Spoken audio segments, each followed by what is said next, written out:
morning, babes, and welcome back. Oh my God, I am so happy to be sitting on this couch right now. Oh, absolutely. The vibe is exactly what we need today. Right. Like, we love you, we see you, and babes, if it's your birthday, happy birthday. If it's your anniversary, happy anniversary. Whatever it is you are celebrating, we stan you, queen. We absolutely stand.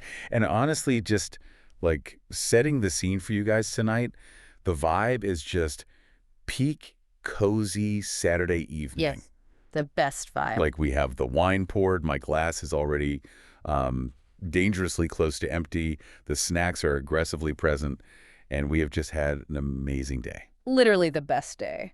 But, we have to remind you, because Yeah. we know some of you are deep in the weekend fog. Like maybe you've had a few too many mimosas at brunch and the days are blurring together, but tomorrow is Mother's Day. So happy Mother's Day, babes. Happy Mother's Day to all the moms, the dog moms, the plant moms, the aunties who step up, the stepmoms holding it down. Yes, all of them.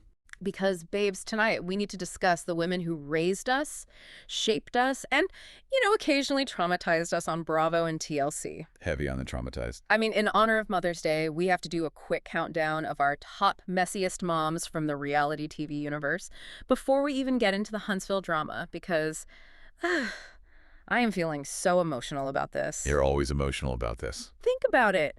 Raising kids on camera, having your entire parenting style, your discipline tactics, like your literal kitchen cabinets dissected by millions of people while you were just trying to keep your family together. I mean, they signed the contract. It is an emotional weight that I do not think we give these women enough credit for. Some of them are just so misunderstood. They are building generational wealth. Misunderstood.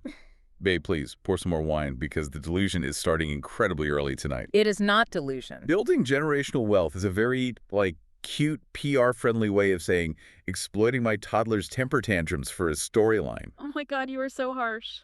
Some of these women are genuinely terrifying narcissists who absolutely owe their children a public, televised apology with a notary present. A notary? Stop. I'm serious. You want to talk about messy moms? Let's talk about the moms who use their children as human shields during reunion episodes. Let's talk about the matriarchs who literally weaponize Sunday dinners to extract information, which, spoiler alert, is exactly the masterclass in psychological warfare we are seeing in Huntsville right now. Okay, yes, the Huntsville dinner was bad, but... My number one messiest mom is the mother who cries when the spotlight isn't on her for 5 consecutive minutes. Stop, you are being so unfair. Think about the pressure. Think about the moms who are grieving or the ones who are just trying to build an empire so their kids don't have to struggle the way they did. An empire of lip gloss lines that fail in 6 months. Whatever, they try. I look at some of these housewives, and yes, they scream at dinner parties, and yes, they throw an occasional glass of Pinot Grigio across a yacht. But at the end of the day, they are fierce protectors. Growing glass is not protecting your young. I would put the fiercely protective, slightly unhinged moms right at the top of my list. They just love too hard. When a mother on reality TV goes scorched earth on a castmate because they mentioned her daughter's name, that is iconic. That is primal. Primal. Loving too hard and primal are just synonyms for lacking basic interpersonal boundaries. My list is purely analytical, not emotional. I look at the data. You and your data. Number 1, the mom who actively meddles in her adult child's dating life to secure her own screen time. Number 2, the mom who starts a fake business, names it after herself, and expects her children to do the manual labor for free under the guise of, quote, family values. Oh, that's a direct read of 3 different TLC shows right there. Number 3, the mom who leaks stories about her own family to the blogs, then acts shocked when Andy Cohen reads it off a card. Number 4, the mom who refuses to apologize for horrific emotional abuse because I gave you life, therefore I am immune to criticism. Okay, that one is real. I'll give you that. And number 5, Nell Fletcher. You cannot just put Nell on the all-time list right out of the gate. Oh, I absolutely can, and I did. She is going through so much. She is grieving her mother. And honestly, Snark Squad, we want to hear from you. Drop your Mother's Day plans in the comments right now because, babes, we are incredibly nosy and we want to know exactly what everyone is doing this Sunday. Truly, we need the itineraries. Are you doing a bottomless brunch and fighting your siblings for the check? Are you hiding in your bathroom with a face mask and a locked door pretending you can't hear your toddlers? That sounds like a dream Sunday, honestly. Right. Tell us everything. We are sitting on this couch right now waiting to judge your plans. And tell us who your top messy reality TV mom is, because I need validation that my clinical assessment is correct, and you are being way too empathetic to women who would sell their young for a center peach. I just have a heart. But listen, as much as we love a Saturday night and as much as this wine is hitting the exact right spot, we have to face the darkest fact of human existence. Oh, God, don't say it. The weekend is almost over. And honestly, you are not emotionally prepared for Monday. None of us are. Do not even say the word Monday in this house. Monday feels legally wrong. It feels like a violation of the Geneva Conventions. It literally does. Just the thought of Sunday night anxiety loading, the absolute emotional damage of hearing that iPhone radar alarm clock sound. Oh, that sound is a jump scare. That sound triggers a fight-or-flight response in my central nervous system. I literally cannot even think about Monday without pouring more wine. Cheers, babe. Cheers to surviving capitalism, babe. Barely surviving. The Sunday scaries are a very real, very scientifically proven phenomenon. Your cortisol spikes, your existential dread activates. And as dentists, our work week is just a minefield of potential disasters wrapped in latex gloves. The gloves. Don't remind me. Let's talk highs and lows for the week. What is currently keeping you up at night about the clinic? Ground us in your panic. Oh my God, I'm spiraling. I have a patient scheduled for Tuesday morning, a massive anterior bridge delivery, and the tissue was so inflamed during the prep last week. Oh, the bleeding. Yes. I am incredibly nervous the impressions aren't going to seat right. I have been playing the procedure over and over in my head like a terrible movie. The worst movie ever made. Exactly. I just want everything to be perfect, and the reality of adulthood is so exhausting. Why do we have to be responsible for things? Why do I have to care about the structural integrity of someone else's mouth? Because they pay us. Why can't we just watch reality TV and drink Pinot Noir for a living? Because then we couldn't afford the Pinot Noir, babe.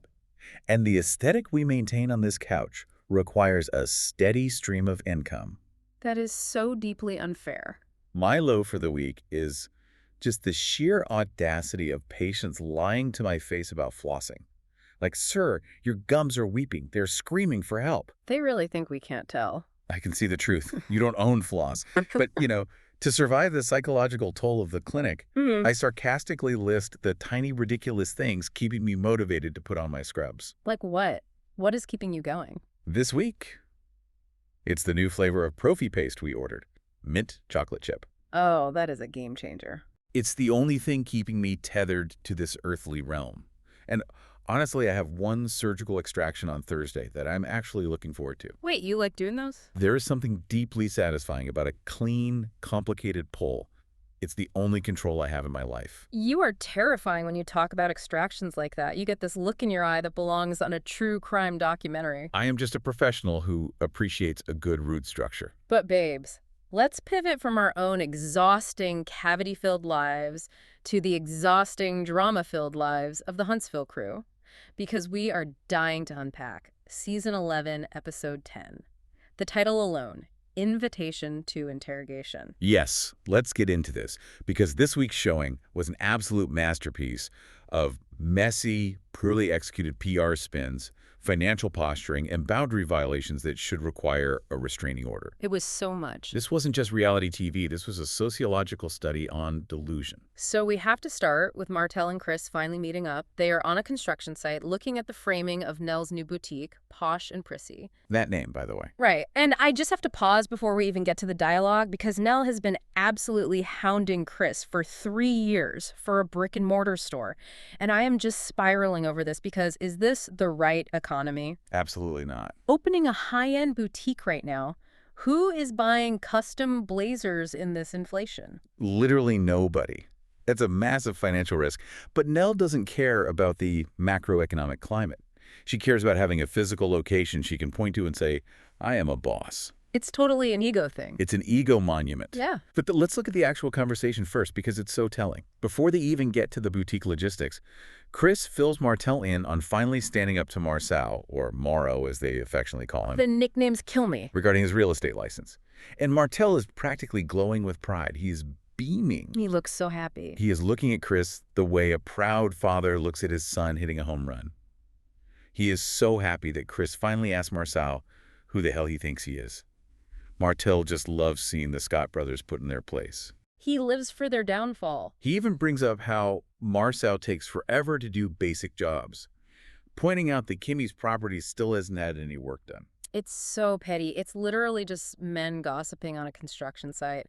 But then they get into the finances of it all, and this is where it gets really dark and interesting. Very dark. They are talking about Nell's daycare. Nell is constantly walking around the show saying, my business, my payroll, my daycare.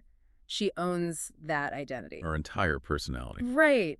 And Chris is finally letting it be known that he poured a ton of his own money into starting it.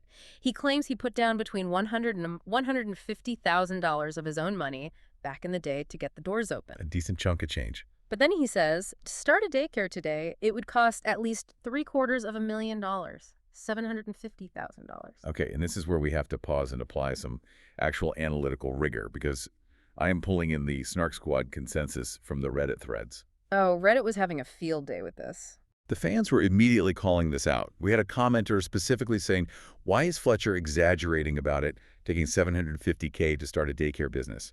In my opinion, it's so unnecessary. And they have a point. They are completely right. Let's do a mock P&L statement right now. What does $750K even buy you in Huntsville commercial real estate? Like a mansion? Are the cribs lined with 24-karat gold? Are they hiring Ivy League professors to teach finger painting? Why is he inflating this number so aggressively? Maybe inflation is just really bad. Maybe licensing and liability insurance for children is astronomical now. It's not $750K bad. I actually understand why he's throwing big numbers out there, though. He feels completely unappreciated. Nell takes 100% of the credit for this massive enterprise, and he's just sitting there like, hello, I literally funded the foundation of your entire boss babe persona. He wants his flowers. He wants his flowers, but he's inflating the garden to get a bigger bouquet. Wait, that is such a good line. Thank you. This is classic financial posturing. It's a mechanism deeply rooted in the male ego on reality television. They don't just want credit for helping, they want historic credit. They want a parade. Exactly. They want to be seen as the benevolent billionaire benefactor. By inflating the hypothetical modern-day cost to $750K, Chris is trying to subconsciously inflate the value of his original $150K investment. He's saying, look at the empire I built you. But what's truly fascinating is Martell's reaction to this financial breakdown. Oh my God, Martell's reaction sent me into a full emotional spiral. I wanted to throw my wine glass at the television screen. I saw you physically tense up. Martell is spinning this wild narrative. He is acting so shocked and appalled that Chris would put Nell's boutique before his own dream of opening a men's clothing store. As if Martell is a financial advisor. Right. And Martell looks dead in the camera and says, but that's what men do. They put the women first. Babes, the audacity. Unbelievable. Martell has these wildly chauvinistic, antiquated views of gender roles. He is weaponizing Chris's marital compromises to validate his own past marriage failures. You are hitting the nail on the head. This is pure psychological projection. Martell wants to build an alliance of, wronged, unappreciated men. Yes. The victim complex is so real. He is projecting his own desire to be seen as the ultimate sacrificial patriarch onto Chris. He wants to believe he was this ultimate provider who put his wife first, when we all know that is absolutely not the reality of why his marriage ended. We all watched the earlier seasons. We know the truth. Exactly. Martell didn't put his wife first. He put his own impulses first. But by aligning himself with Chris, who actually is spending money on his wife's business, Martell gets to piggyback on that nobility. It's a PR spin by association. It is so manipulative. But wait, before we completely move off this construction site scene, we absolutely have to address the massive debate currently raging in the comments and all over the timeline. We cannot ignore the elephant in the room. Oh, I know where you're going with this. Is Chris Fletcher actually cuter than Martell? I knew you were going to bring this up. We have to address the Fletcher's Foyne agenda. I am the president of the Fletcher's Foyne fan club. Someone literally posted Fletcher's Foyne on Reddit, and the girls are agreeing. I saw the thread. It was disturbing. And I have to defend this agenda with extreme prejudice. He is handsome. He has this incredibly specific energy. He looks like he smells like very expensive woodsy cologne mixed with fresh sawdust and competence. Competence. Yes. He has that silver fox, slightly exhausted aura. I get it. Look, I am analyzing this clinically. Why are people attracted to Chris in this moment? Martell has that polished, highly produced reality TV sheen. He looks like he spends 3 hours in a barber chair every morning. He probably does. But Chris has that stressed-out contractor who will silently pay your credit card bill just to get some peace and quiet energy. It's the aesthetic of reliable exhaustion. That is exactly what it is. In a world of chaotic reality TV men who cause problems, Chris is a man who fixes drywall and sighs heavily. And clearly, for some of the Snark squad, that low-bar reliability is doing it for them. It's a sad commentary on the dating pool, honestly. You are so cynical. It's not a sad commentary. It's just appreciating a man who knows his way around a framing square. Sure, babe. But babes, that's the thing about this show. We go from a man actually building a physical foundation to a couple trying to build a foundation out of pure lies and press releases. Oh, what a pivot. We have to move from Martell's delusions of grandeur to a couple entirely built on a foundation of PR spins. A seamless transition, because we are moving from financial posturing to emotional fraud. Let's discuss Trisha and Ken and the concept of spinning the block. The emotional whiplash of this couple, Yeah. I literally cannot handle it. My nervous system is shot watching them. It's exhausting. So we see Trisha and Sharon working out at Trisha's massive home gym. They are lifting weights, stretching, doing the whole athletic aesthetic. And Trisha just casually, while doing a bicep curl, admits that after all the tension, all the fighting, and Ken literally moving out of the house. Leaving all his stuff out. Right. She told him she wanted to spin the block and fix their marriage after they both allegedly stepped out on each other. Allegedly. She sits there and says they had this massive breakthrough in couples counseling regarding the past trauma of losing her parents. She decided to drop her guard, stop running, be fully vulnerable, and fight for her man. Babes, I am screaming. That is so emotionally heavy. If it's true, it's a beautiful story of redemption. Let me stop you right there before you start crying over a manufactured storyline. I am violently disagreeing with this fairy tale. But she seems so genuine. This is not a marriage right now. This is a PR crisis management firm. Spinning the block isn't a romantic reconciliation. It's a press release to appease the Bravo executives so they don't get demoted to a friend of next season. But she brought up her parents passing away.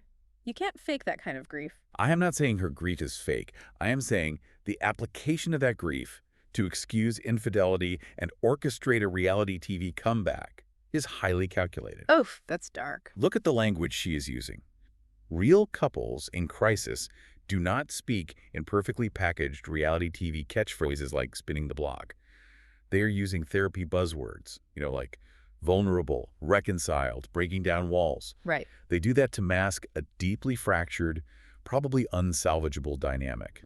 And let's look at the timeline, because it doesn't make sense. The timeline is totally messy. In this episode, she sits there with Sharon, acting like this is a massive breakthrough.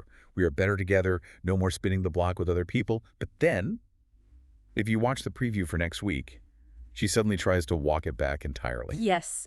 The preview. I had to rewind it 3 times. In the preview, Ken is questioning her, and she suddenly claims she didn't mean spinning the block sexually. How do you spin the block non-sexually? You don't. When you are separated and there are allegations of cheating on both sides and you tell your estranged husband you want to spin the block, that implies romantic and sexual reconciliation. You don't spin the block to just hold hands and discuss the weather. Exactly. You don't. That's the point.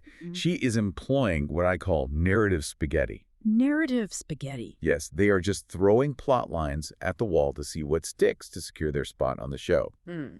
First, it's we both cheated. Then it's we had a trauma breakthrough. Next week, it's, well, it wasn't actually sexual, it was metaphorical. It's giving desperation. I meticulously broke down their timeline in my notes, and none of it holds up to basic scrutiny.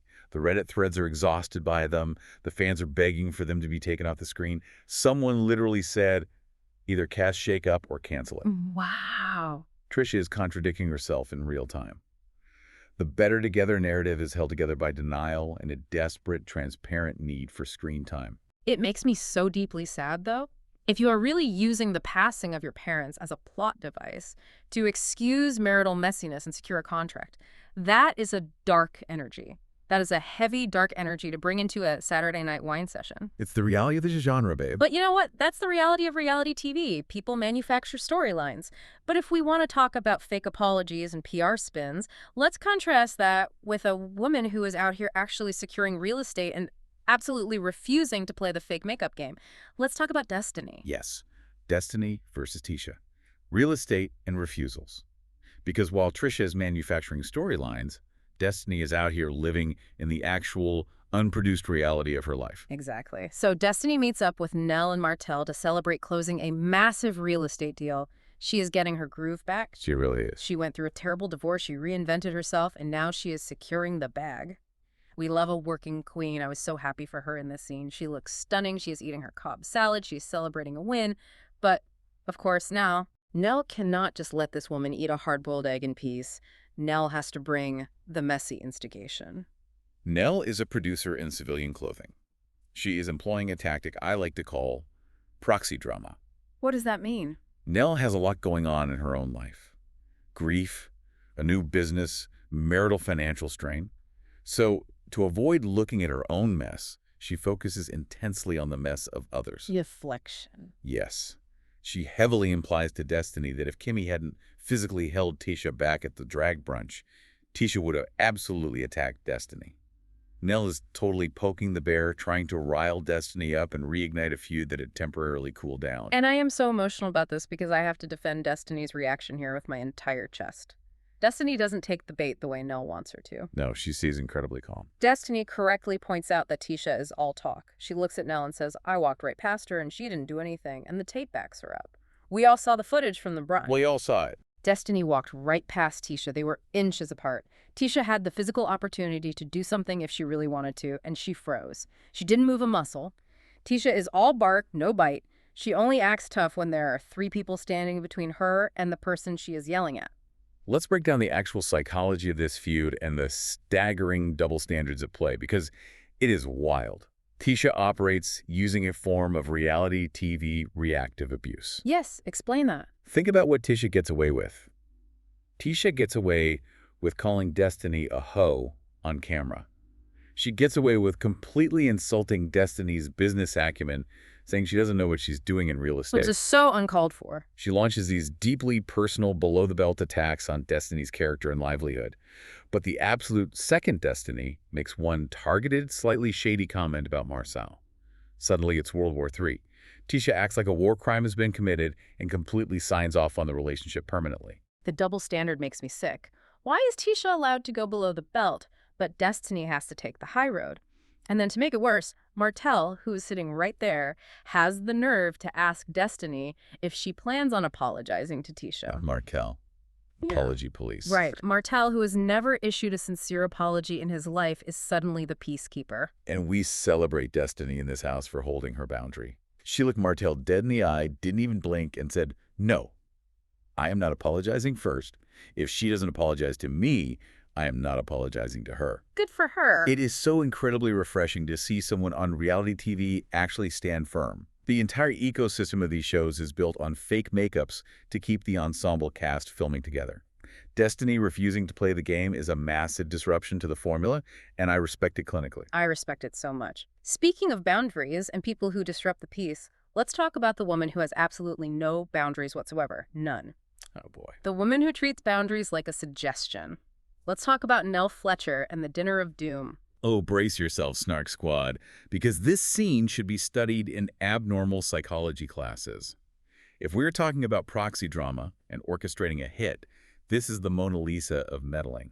Babes, the utterly chaotic, terrifying energy of this scene, it starts with Nell in her kitchen, and she is laughing, this literal evil laugh. It was chilling. She sounds like a cartoon villain stirring a cauldron. She is giddy. She is practically vibrating with excitement over the mess she has orchestrated. She invited Destiny, Twan, and Kayla to the same Saturday dinner under the guise of a family gathering. A trap. An obvious trap. It was an obvious trap, and I have to rant about this because Nell keeps saying all season long that she is grieving her mother's passing, she is taking care of her elderly father, she is starting a new boutique. Like, how has she somehow turned all of her remaining energy into pure, unhinged meddling in her adult daughter's life? Misplaced energy. Why is she setting up sting operations in her own dining room? Let's break down the mechanics of what Nell is doing here. This is textbook triangulation. Nell cannot control her adult daughter, Kayla, and she cannot control this man, Twan. So she introduces a third party, Destiny, to act as the lightning rod. Oh, so Destiny takes the heat. Exactly. If everyone at the table is mad at Destiny, nobody is looking at the actual rot inside the Fletcher family dynamic. It is a highly sophisticated, deeply toxic distraction technique. But let's dissect the actual individuals involved because it is disturbing. So disturbing. Let's talk about Twan. We have Twan and Kayla. Twan is supposedly Nell's godson. But wait, we find out in this episode he was actually introduced to the family by Lance. I yelled at the TV when they revealed that. So he's not a lifelong godson they've known since birth. He's just Lance's random friend that they adopted into the fold and gave a familial title to. Right. The godson title is completely fake. And let's look at Twan's actual stats. He is much older than Kayla. He is divorced. He has 2 teenage children. And he kept all of this hidden from the family while he was secretly taking Kayla on dates. Playing pool, going to movies. Taking her to play pool, texting her late at night. Exactly. The power imbalance, it's staggering.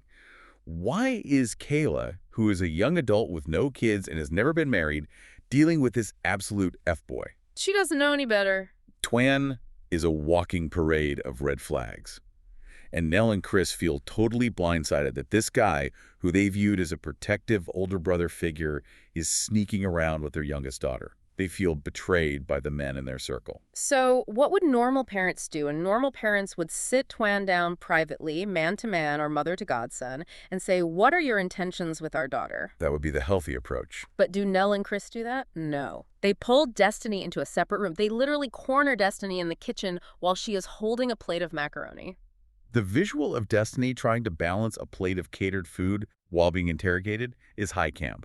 But clinically, it's absurd. It's so mean. The absolute audacity of cornering a grown woman about someone else's dating timeline.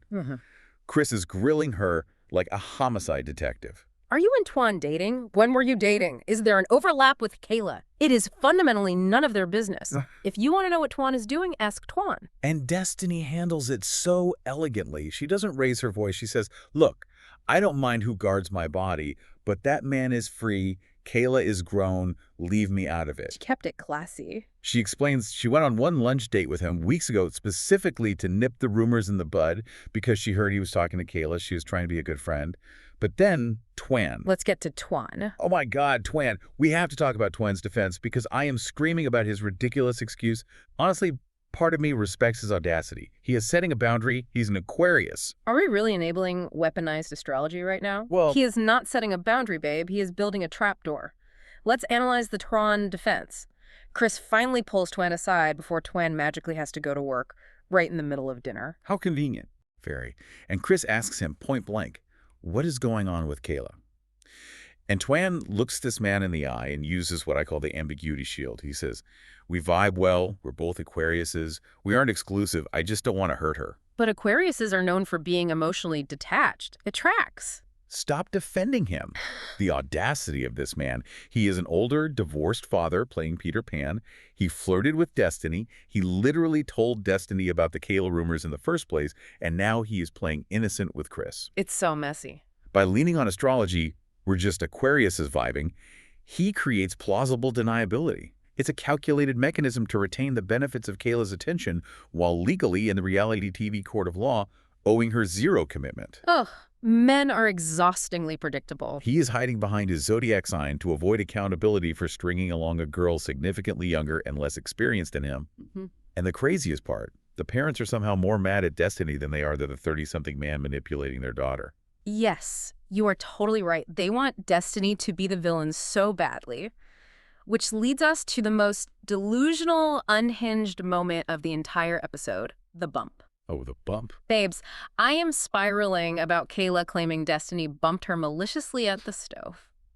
We need to talk about the physics of this kitchen. Let's break down the tape. We need the Zapruder film of this stove bump. I watched this scene frame by frame. I watched it 3 times. I literally stood up in my living room and acted it out. Of course you did. Destiny walks by Kayla, who is standing on the stove. Destiny is just trying to get some food, and she taps Kayla on the arm. It was a, hey girl, excuse me, tap. It was the equivalent of a light breeze. A gentle nudge. It was a butterfly landing on a leaf. And Kayla turns around and gives her this nasty, sneering look, and then proceeds to tell her entire family that Destiny violently bumped her out of jealousy because Destiny wants Twan. Let's talk about the history of the reality TV physical altercation. We have seen table flips, we have seen hair pulls, we have seen wine throws. The bump is the cowardly version of a confrontation. So coward. It requires no actual bravery, just spatial manipulation. Kayla is incredibly delusional and clearly threatened by Destiny. Why did she invent this narrative? because she knows Destiny is older, established, beautiful, and actually went on a date with the guy Kayla is obsessing over. She is so insecure. Destiny is the fully realized woman Kayla wants to be. So Kayla invents this narrative of a hostile physical altercation to make Destiny the villain in her parents' eyes. And the parents eat it up. Nell and Chris immediately jump to Kayla's defense. Of course they do. Because they need a scapegoat that isn't their precious daughter or the godson they let into their home. If Destiny is the aggressor, then Nell isn't a bad mother for setting up the dinner, and Kayla isn't foolish for chasing Twan. Wow, that makes so much sense. Destiny absorbs all the sins of the Fletcher family. It is sickening. So Kayla confronts Destiny in front of everyone in the living room. Why did you bump into me? And Destiny is just so over it. You can see the exact moment her soul leaves her body, and she realizes this whole dinner was a setup. She clocked it instantly. She should just yell. She says, I didn't bump you. I said, hey, I'm in your mama's house. I'm not starting beef. And then she delivers the absolute most iconic exit of the season. Quoted for the Snark squad. Give us the verbatim read. She looks at all of them, realizes they are collectively trying to clock her dating life, and she says, let's clear this up right now. I date most people. I got a date to go on right now, so I'm leaving. And she literally turns around and walks out of the house, leaving her full plate of catered food on the counter. Iconic. Leaving the food is how you know she was truly disgusted. The ultimate sign of disrespect in the South is leaving a full plate. Honestly, facts. She left the unlimited meats that Chris explicitly offered her. She chose inner peace and a random Saturday night date over Nell's poorly produced kitchen interrogation. I was standing up cheering at my television. I wanted to high-five her through the screen. But of course, as we know in the Bravo universe, you cannot inflict that level of emotional damage, accuse your friend of wanting your daughter's messy situationship, and then just expect to neutralize it with a Cobb salad the next day. You certainly cannot. The psychology of gaslighting requires a follow-up, which brings us to the aftermath, the lunch. Yes. The transition from the dinner of doom to the patio of gaslighting. Destiny and Nell meet for lunch. And I'm going to analyze this purely from a psychological manipulation standpoint because Nell's behavior here is terrifying. It made my blood boil. Nell absolutely refuses to take an ounce of accountability for what she orchestrated. She sits there, sipping her water with a completely straight face, and says to Destiny, I didn't bring you there for that. Which is textbook dictionary definition gaslighting. We have footage. We literally have the tapes. She explicitly told the cameras in her confessional. And she told Chris in the kitchen that she invited everyone there to get to the bottom of it. She set the trap, she sprinkled the cheese, she sprung the trap, and now she is sitting at lunch trying to convince the mouse that the cheese was just a wild coincidence. Such a good analogy. Destiny looks at her and says, it felt like an interrogation. It felt like a situationship reveal. And Nell just keeps deflecting, utilizing a classic narcissist pivot. Well, if you felt uncomfortable, you should have just left. Which she did. She did leave. That is the craziest part of the argument. I relate so heavily to Destiny in this moment. She looks at Nell completely exhausted and says, I feel like I have more consideration for this group than they have for me. That line broke my heart. It is so profoundly true. They use her for storylines. They bring her around to be the punching bag or the messy middleman, but they don't actually protect her heart. I am fully aligning with the Snark squad on Reddit for this one. A commenter perfectly summarized it. Nell is too old to be this messy. How and why would you create mess in your own home about your own child? And that commenter is spot on. It comes down to priorities. Nell is prioritizing her reality TV paycheck and her desperate need for a central drama over a real, breathing friendship with Destiny. And more importantly, over the emotional well-being of her own daughter. Creating a storyline at the expense of a real friendship is a tragedy. We see it all the time on these shows. But doing it at the expense of your kid's dignity, turning your daughter's romantic humiliation into a parlor game for cameras, that is a dark choice. It is a dark, messy choice. And honestly, I need another massive sip of wine to process it. Because, babes, we have unpacked the plot, but now we have to move into our segments. Segment 1, messiest mom energy. The prompt is simple. Who brought the most chaotic parent energy this episode? I mean, we just spent 20 minutes laying out the prosecutorial case for Nell. Ambushing your adult daughter and her friend at a dinner table is high-level premium chaos. But I am not letting Chris off the hook here. Let's debate Chris's chaotic parent energy. Right. Because while Nell was acting as the executive producer of the drama, Chris was executing the interrogation. He was practically wearing a detective badge. He was the lead detective, He pulled Destiny aside into a pantry. He pulled Twan aside into a hallway.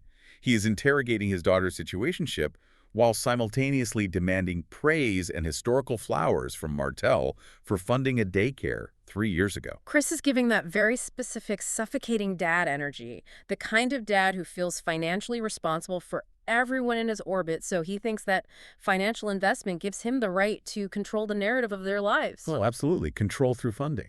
His underlying logic is, I paid $150K for this daycare, I pay the mortgage on this house, therefore I get to decide who my adult daughter texts and who eats my unlimited meats.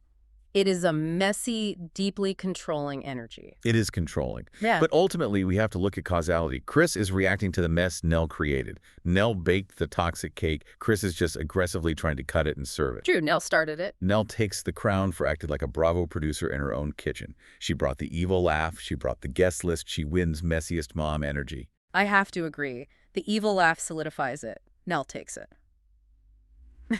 Okay, moving on to segment 2. Marriage or PR stunt? The prompt. Which couples actually feel authentic and which feel held together by pure denial and a shared publicist? I will take the lead on the PR stunt because I have already ripped into Trisha and Ken, but I will do it again with more venom. Have at it. This is 100% a PR stunt. The Yeah. language they're using is a dead giveaway. I said it earlier, but I'll expand on it. Real couples in crisis do not speak in perfectly packaged reality TV catchphrases like spinning the block, unless they're workshopping their reunion couch arguments in advance. It's like they're rehearsing. Exactly. The therapy buzzwords are a shield masking a deeply fractured dynamic. If you have to announce to your friend at a home gym while doing lunges that you decided 100% to work on things, you are trying to convince yourself, not us. It is an audition tape for next season. It feels so produced. It feels like they had a meeting with their manager before filming. But if we look at the other side of the coin, I actually look at Nell and Chris as authentic. Really? You just called Chris controlling and Nell a toxic producer. Defend their authenticity. Hear me out. They are authentic, but it is a messy, deeply codependent authenticity. They have real history. I'm listening. When Chris is on that construction site complaining about the money he spent and Nell is claiming it's her business and her payroll, that is real, palpable, marital resentment building up. You can't fake that kind of irritation. That's fair. The irritation was real. They use money, businesses, and family drama as leverage against each other. It's not healthy, but it's real. They aren't faking the friction over the daycare financials. Chris genuinely wants credit, and Nell genuinely wants independence. That is a real, complicated, exhausting marriage playing out, unlike Trisha and Ken, who feel like they are reading off index cards. That is a very fair analysis. Nell and Chris are authentically toxic in their communication styles. The resentment is organic, I'll give you that. Think? All right, segment 3. Who would survive family group chat drama? The prompt. We are putting the entire cast in a massive, chaotic family iMessage group chat. Which cast members would thrive, who would mute the chat, and who would leave dramatically? Oh my God, the group chat from hell.